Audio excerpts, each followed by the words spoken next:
ప్రస్తుతం మనం నకరికల్లు మండలంలోని మండలాపురం గ్రామ పంచాయతీ పరిధిలో ఉన్నాము. కాంగ్రెస్ పార్టీ గ్రామశాఖ అధ్యక్షులు బండా వెంకటరెడ్డి గారు మనతో పాటు ఉన్నారు. నమస్కారం సార్. మీరు గ్రామశాఖ అధ్యక్షులుగా ఉన్నారు. ఈ పార్టీని అంటే కాంగ్రెస్ పార్టీని ఎలా బలోపేతం చేస్తున్నారు? ఎలాంటి స్పందన ఉంది ప్రజల్లో మంచి స్పందన ఉంది. మేము 10 సంవత్సరాలు బీఆర్ఎస్ పార్టీ వాళ్ళు ఎన్ని ఇబ్బందులు పెట్టినా కాంగ్రెస్ పార్టీ వీడలేదు. మాకు ఎలాంటి కార్యక్రమాలు ఏమన్నా చిన్న చిన్న పథకాలున్నా మాకేం చెందకుండా మేము పార్టీని పట్టుకునే ఉన్నాం గత 20 సంవత్సరాల కానీ. సార్, మీరు గతంలో అంటే మాజీ ఉప సర్పంచ్ కూడా పనిచేసిన అంటున్నారు సార్. మీరు ఉప సర్పంచ్గా ఉన్న కాలంలో ఈ మండలాపురం గ్రామ పంచాయతీని ఎలా అభివృద్ధి పదంలో తీసుకుపోయారు సార్? మేము ఉప సర్పంచ్గా ఉన్నప్పుడు మా మండలాపురంలో ఒక 40 ఇండ్లు కట్టించాం. అప్పుడు ఆ ఇళ్ళ తర్వాత అప్పుడు వాటరు ఇబ్బంది బాగుండే గ్రామంలో. అప్పుడు సెక్టార్ రిఫార్మ్ అని వాజ్పేయి గవర్నమెంట్ అప్పుడు కేంద్రంలో అక్కడికి వెళ్ళి 11 లక్షల రూపాయల నిధులు తెచ్చి మా చెర్ల ఇక్కడి నుంచి 2 కిలోమీటర్లు ఉంటుంది, అక్కడ 2 బోర్లు వేసి అక్కడి నుంచి ఊళ్ళకు పైప్ లైన్ తెచ్చాం. ప్రతి బజార్కి వేసినాం ఒక పైప్ లైన్, ఒక ట్యాంక్ కట్టించినాం. అయ్యే ఇప్పటిదాకా నడుస్తుంది మేము చేసినాం. సార్, మరి గతంలో అంటే మీరు చేసిన సీసీ రోడ్లు కానీ వీధి లైట్లు కానీ ఎలా అభివృద్ధి జరిగింది? ఉన్నాయి. అప్పుడు సీసీ రోడ్లు తక్కువ ఆ రోజులలో, అప్పుడు ఎక్కువ మొరమే పూసేది. అప్పుడు నిధులు బాగా ఇవ్వలేదు కాబట్టి కొన్ని రోడ్లు పోసినాం. తర్వాత అన్నీ. సార్, గత 10 ఏళ్ళ బీఆర్ఎస్ పాలనలో ఎలాంటి అభివృద్ధి జరిగింది సార్ గ్రామంలో? ఏం జరగలేదు సార్. కాకపోతే 1-2 బార్లు సీసీ రోడ్లు పోసారు. ఇకపోతే ఏం జరగలేదు గ్రామంలో. అభివృద్ధి అనేది లేదు. ఒక గ్రామ పంచాయతీ కట్టారు అంతే. ఇక ఇండ్లు మాత్రం ఇవ్వలేదు కానీ శ్మశాన వాటికి ఒకటి కట్టారు మా గ్రామంలో. ఏది చేయలేదు. డబుల్ బెడ్రూమ్లు కానీ, ఏది లేదు. దళిత బంధు కానీ, బీసీ బంధు కానీ. ఒక బీసీ బంధు ఒక 2కి వచ్చింది, దళిత బంధు రాలే. ఆశ చూపించారు కానీ దళిత బంధు రాలే, ఏది రాలే. ఏం అభివృద్ధి చేయలేదు. సార్, గతంలో అంటే 10 ఏళ్ళ బీఆర్ఎస్ పాలన ఉన్నప్పుడు గత ఎమ్మెల్యే ఓడిపోవడానికి కారణం ఏమంటే? గత ఎమ్మెల్యే ఓడిపోవడానికి ఆ పార్టీ విధానాలే కారణం. అంటే ఎలాంటి ఎలాంటి విధానాలు అవలంబించింది గత 10 ఏళ్ళ బీఆర్ఎస్ పాలన? ఇప్పుడు ఒక పోలీస్ స్టేషన్ పోయినా కూడా వాళ్ళదే చెల్లాలి, న్యాయం అన్యాయం అనేది లేదు. ఆ బీఆర్ఎస్ పార్టీ నాయకుడు పోయి ఏం చెప్తే అది ఎస్ఐ అయినా సిఐ అయినా ఎవరైనా ఇక న్యాయం అనేది లేదు. అట్లా మా కాంచి కూడా కొన్ని కేసులు పోతే ఇక ఏ ఇతర పార్టీ వాళ్ళు మాట్లాడడానికి అవకాశం ఉండకపోయింది. అట్లా చేసి అది బాగా వ్యతిరేకత వచ్చింది. అప్పట్లో గతంలో అంటే సిపిఎం పార్టీ నుంచి కూడా నోముల నరసింహయ్య గారు గెలిచారు. ఎలాంటి అభివృద్ధి జరిగింది ఇక్కడ? ఆయన మంచిగానే చేసింది. ఏమేమి అభివృద్ధి కార్యక్రమాలు చేసిండు? అప్పట్లో ఆయన కొంచెం కాలువలు తీపిచ్చుడు, ఎస్ఎల్బిసి కాలువ అప్పుడు కూడా మమ్మల్ని అందరూ తీసుకుపోయాడు. ఆ నీళ్లు ఆడ హైవేని కట్ చేసి దగ్గర నుంచి చేయించి మా ఊరికి నీళ్లు తెప్పించింది ఆయన గతంలో. అంటే మండలాపురం చెరువు నింపడానికి. మరి ఇక్కడ నుంచి కూడా ఒక అంటే బడుగు లింగ యాదవ్ కూడా ప్రాతినిధ్యం వహించిన రాజ్యసభ. ఆయన ఆధ్వర్యంలో ఎలాంటి నిధులు వచ్చినాయి, ఎలా అభివృద్ధి జరిగింది? మాకేం చేయలేదు సార్. మా ఊరికి ఆయన 10 రూపాయలు తీసుకోవాలి. ఏం తీసుకోవాలి? సో ప్రస్తుత కాంగ్రెస్ పార్టీ 6 గ్యారెంటీలు అధికారంలో వచ్చింది. 6 గ్యారెంటీలు ఎలా అమలు అవుతున్నాయి గ్రామంలో? 6 గ్యారెంటీలలో ఇప్పుడు ఉచిత బస్సు ఇస్తారు. మా ఊళ్ళో 90% కరెంటు బిల్లు ఫ్రీ. ఇప్పుడు ఒక లెక్క పెడితే ఒక 8 మందికి తప్ప అందరికి ఫ్రీ కరెంట్ ఇళ్ళకు. రేషన్ కార్డు సన్న బియ్యం ఇస్తారు. పోతే గ్యాస్ కూడా 70% అందరికి 500 వస్తుంది గ్యాస్. ఇప్పుడు గతంలో అంటే ప్రజాపాలనలో ఇందిరమ్మ ఇండ్లకు కానీ, రేషన్ కార్డులకు గ్రామ సభలు నిర్వహించారు, దరఖాస్తులు స్వీకరించి. ఏటిపై ఎక్కువ దరఖాస్తులు వచ్చినాయి? ఇండ్ల పైన ఎక్కువ వచ్చినాయి. మరి పేదలకు నిరుపేదలకు ఎట్లా అందిస్తుంది కాంగ్రెస్ పార్టీ? మొన్ననే మా ఎమ్మెల్యే గారు వచ్చి మా ఊళ్ళో 45 ఇళ్ళకి శంకుస్థాపన చేసిపోయింది. 50 పెట్టిండు. ఒక 5 ఇళ్ళు మాత్రం టెక్నికల్ ఇష్యూస్ వల్ల ఆగినాయి. అవి కూడా మీకు నెక్స్ట్ చేపిస్తా అని చెప్పిండు. అంటే వాళ్ళకి ఏజ్ ఎక్కువ ఉంది, 60 ఏళ్ళు ఉన్నాయి. మాకు తెలియక 60 ఏళ్ళ పేరు కూడా పెట్టినాం. అలా వెళ్ళిపోయిందని చెప్తే వాళ్ళ వారసులు ఎవరైనా ఉంటే వాళ్ళ పేర్లు పెట్టి చేపిస్తాడు. దానికి తోడు ఆయన గ్రామంలో తిరిగి శంకుస్థాపన చేసేటప్పుడు కొంతమంది పేదలు కూడా అడిగారు మాకు ఇల్లు కావాలంటే, అవి కూడా పెట్టిస్తాను హామీ ఇచ్చి వాళ్ళ పేర్లు ఎండిఓ గారు రాసుకొని పోయిండు. నిన్న మొన్న పోయి అవి కూడా గ్రౌండింగ్ చేస్తున్నాం. మొత్తం 50 చిల్లర ఇండ్లు అయితే మాకు శాంక్షన్ చేసి. సరే, ఈ నకరికల్లు నియోజకవర్గం అంటే ప్రాతినిధ్యం వహించినట్టు గౌరవ ఎమ్మెల్యే వీరేశం గారు అంటే ప్రజలకు అందుబాటులో ఉన్న ఎలాంటి అభివృద్ధి కార్యక్రమాలు జరుగుతుంది నకరికల్లు నియోజకవర్గంలో మీ గ్రామంలో? మా ఎమ్మెల్యే వీరేశం అన్న మేము ఎప్పుడు ఏ పనికి పోయినా కూడా ఆయనకి హైదరాబాద్లో ఏదన్నా పార్టీ కార్యక్రమాలు అసెంబ్లీ ఉంటేనే కానీ లేకపోతే ఎప్పుడు నగరికల్నే ఉంటుంది. ఉమ్. ఏ టైం అయినా కలుస్తుంది. రైట్. కలిసి మేము పార్టీ అధ్యక్షులు మేము కాకుండా ఎవరు పోయినా ఉమ్. పని చేస్తారు. ఏ ఆపతున్నా సాపతున్నా ఉమ్. చేస్తారు.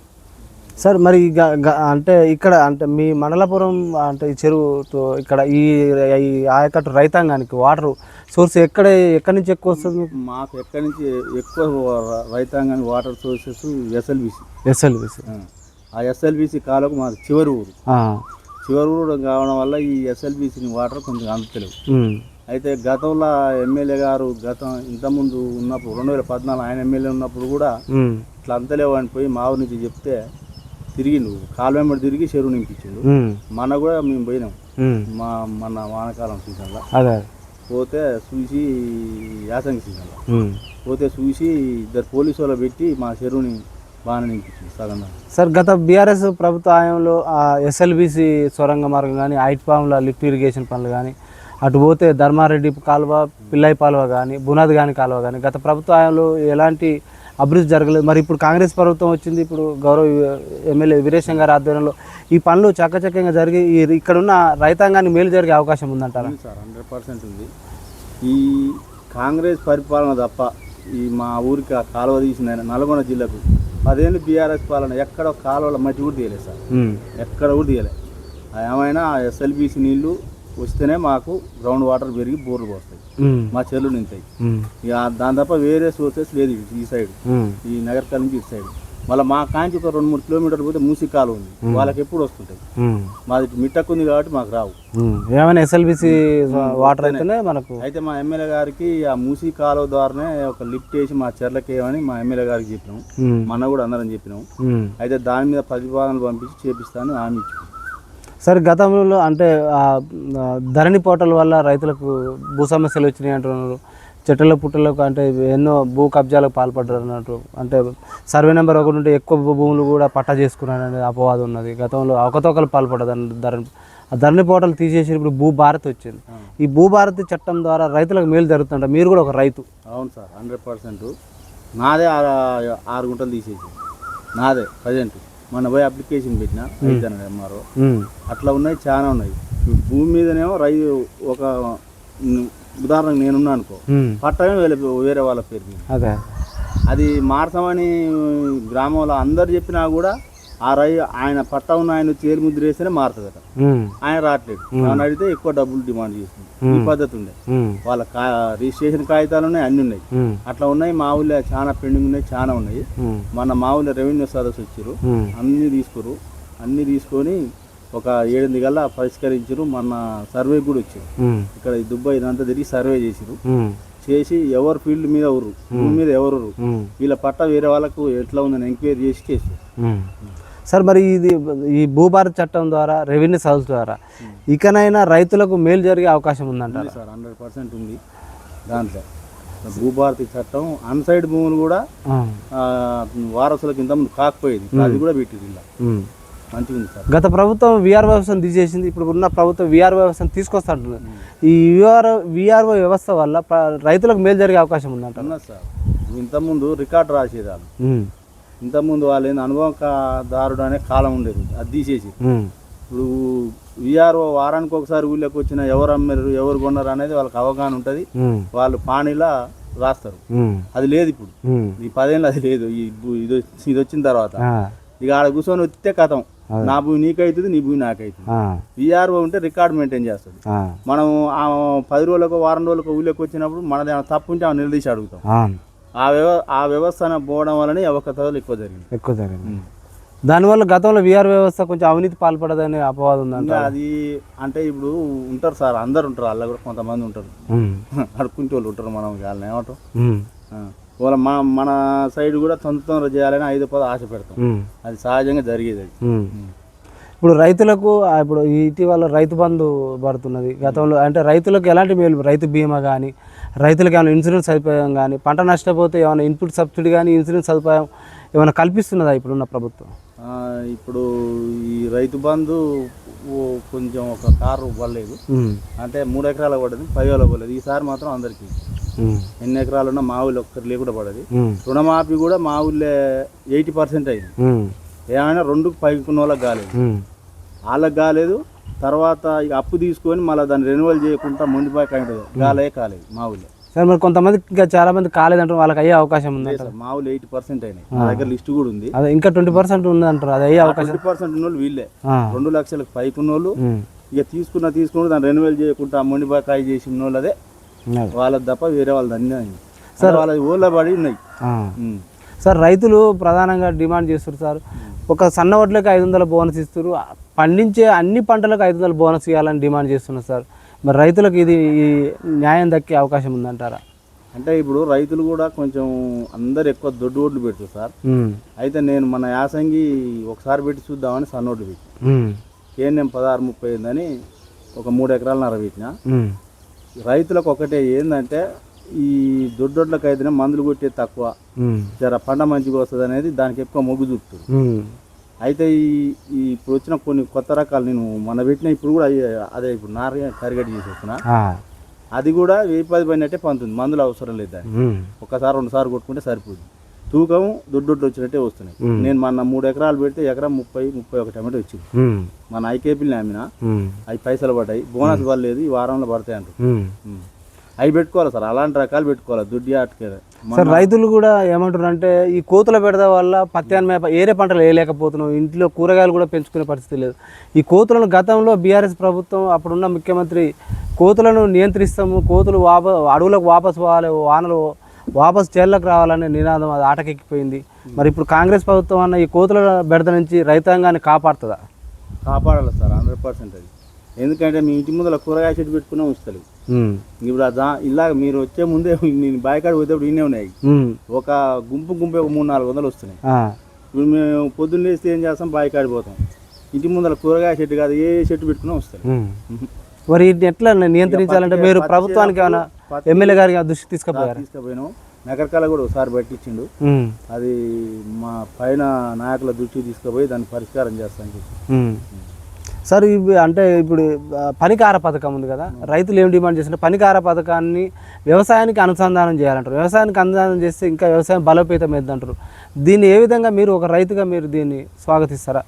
స్వాగతిస్తాం సార్. అదైతే ఇప్పుడు ఈ లేబర్ని రైతులకు అనుసంధానం అంటే ఇప్పుడు పత్తి గింజలు పెట్టేది ఉంటుంది, సరే వాళ్ళకు దాంట్లో ఎంత వస్తుందో కాకపోతే కలిపామంటే రైతు కల్పిస్తుంది, ఇట్లా ఈ చేపియాలి. ఇప్పుడు నాటు విషయం ఉంది, నాటు వేసేది ఉంది, మనం ఎకరానికి 4000 ఇస్తున్నాం, దాంట్లో 2000 రైతుకి కల్పించి రైతునే కూలీలకు ఇచ్చుకొని అట్లా వాళ్ళకు ఇట్లా చేస్తే వ్యవసాయానికి ఇట్లా అనుబంధం చేస్తే రైతుకు పెట్టుబడి తగ్గుద్ది, వాళ్ళకు కూడా మంచిగా ఉంటుంది. సార్ అంటే గత ప్రభుత్వాలు కూడా బెల్ట్ షాపులు నిర్వహణ జరిగింది, ఇప్పుడు కూడా బెల్ట్ షాపులు ఇంకా ఎక్కువ అయిపోతున్నాయి. దీనివల్ల తాగుడుకు బానిసైపోయి ఎన్నో కుటుంబాలు చిన్న భిన్నం అయిపోతున్నాయి. ఎంతోమందికి ఆడవాళ్ళకు వాళ్ళకి ఏంటంటే ఆ ఇంట్లో ఉండే పరిస్థితి లేకుండా అయిపోతుంది అంటారు. మరి ఈ బెల్ట్ షాపుల నియంత్రణ ఈ ప్రభుత్వంలో జరిగే అవకాశం ఏమైనా ఉందా? చేయాలి సార్ అది ఎందుకంటే గ్రామాలలో యువకులు కూడా చెడిపోతుంది, ఈ తాగుడుకు బానిసై. కంపల్సరీ బెల్ట్ షాపుల్ని గవర్నమెంట్ ఆలోచించి వాటిని నిషేధించాలని కోరుకుంటున్నాం. సరే, యువకులు కూడా డ్రగ్స్కు మధ్యాహ్నం బానిస అవుతారు, మరి వాళ్ళకు ఉపాధి కల్పనతో పాటు యువతలో ఎలాంటి మార్పు రావాలంటారు? యువకులు వాళ్ళకు ఇప్పుడు గవర్నమెంట్ ఇది ఒకటి తీసుకొచ్చింది కదా సార్, స్కీమ్ రాజు యువ వికాస్, అలాంటి ప్రోత్సహించి వాళ్ళకి చిన్న చిన్న పరిశ్రమలు ఏదన్నా సొంతంగా ఉపాధి చేసుకునే విధంగా ప్రోత్సహిస్తే ఈ డ్రగ్స్ ఇలాంటి వాటికి అలవాటు కాకుండా ఉంటారండి. వాళ్ళకి ఏం పని లేక ఈ పనులు చేస్తారు. సార్, ఎలక్షన్ ఏదైనా కూడా ఈ ఓటు అంటేనే నోటు, మద్యం, డబ్బు వీటికి ప్రలోభాలకు రాజకీయ పార్టీలు గురి చేస్తున్నాయి. ప్రలోభాలకు గురి చేయకుండా ఉండాలంటే ప్రజలు ఎలాంటి చైతన్యం రావాలంటారు? ఆ ప్రలోభాల నుంచి ప్రజలు అంటే నిజంగా ఓటు అంటే నిక్కచ్చిగా మంచి వ్యక్తికి వేయాలంటే ప్రజలను ఓటర్లను మీరు ఏం సూచన చేస్తారు ప్రజలకు, ఓటర్లకు? ఎవరు పైసలు ఇచ్చినా తీసుకోవద్దు, ఎవరు మందు పోస్తానో తాగొద్దు. ఎందుకంటే వాళ్ళ దగ్గర పైసలు తీసుకొని మందు అయితే వాళ్ళు లొంగిపోయినట్టే. కాబట్టి మీకు నచ్చిన వ్యక్తికి, మంచి వ్యక్తిని చూసుకొని న్యాయస్తునికి ఓటేస్తే మంచిగా ఉంటుందని నా అభిప్రాయం. సార్, స్థానిక సంస్థల ఎలక్షన్లు ముగిసి సంవత్సరాల పరిచయం అవుతుంది. స్పెషల్ ఆఫీసర్ అంటారు, స్పెషల్ ఆఫీసర్ ఒకటి తెలియదని ప్రజలు అంటున్నారు, గ్రామ ప్రజలు. దానివల్ల గ్రామ అభివృద్ధి కుంటుపడింది, కేంద్ర నిధులు ఆగిపోయినట్టు. మరి ఎక్కడ జాప్యం జరుగుతుంది? ఎలక్షన్ ఎందుకు నిర్వహిస్తలేదు? ఇక గవర్నమెంట్ ఆలోచించాలి. అది ఇప్పుడు పెడతా అంటారు, స్థానిక సంస్థల ఎలక్షన్లు మాత్రం తొందరగా పెట్టినే మంచిది సార్, అది మీరు అన్నది వాస్తవం. సార్, ఉచితాలపై మీ అభిప్రాయం ఏంటి సార్? ఉచితాలు పేదవానికే ఇవ్వాలి, ఎవరు పెడతాలకి ఇవ్వదు. ఉచిత ఉచితాలు కూడా చూసే ఇవ్వాలి. అది గవర్నమెంట్కి భారం అవుతుంది. ఉచితాలను చాలా వరకు తగ్గిస్తేనే మంచిగా ఉంటుంది. సార్ ఫైనల్గా మీ ఈ గ్రామ ప్రజలకు కానీ మీరు ఎలాంటి వ్యక్తిని ఎన్నుకుంటే గ్రామాలు అభివృద్ధి చెందుతాయి? రేపు జరగబోయే స్థానిక ఎలక్షన్ రాబోతున్నాయి, స్థానిక సంస్థల ఎలక్షన్. ప్రజలకు మీరు ఏం సూచన చేస్తారు? ఓటర్లకు, ప్రజలకు ఓటర్లకు ఒకటే సూచన సార్, పని చేసే వ్యక్తి ఎవరు, న్యాయంగా పనిచేసి ప్రజలకు అందుబాటులో ఉండే వ్యక్తిని, ఎప్పుడు ఏ ఆపద వచ్చినా అందుబాటులో ఉండి ఆదుకునే వ్యక్తిని చూసి ఎన్నుకోవాలని కోరుకుంటున్నాను. సార్ ఫైనల్గా అంటే మీరు మీ మండలంలో కానీ మీ గ్రామంలో మీరు అంటే ఎన్ని సీట్లు కైవసం చేసుకోబోతున్నారు? మేము మొత్తం గెలుస్తాం సార్, కింగ్ సీట్ చేస్తాం. Okay sir, thank you sir. చూస్తున్నానండి మీ తెలుగు టీవీ.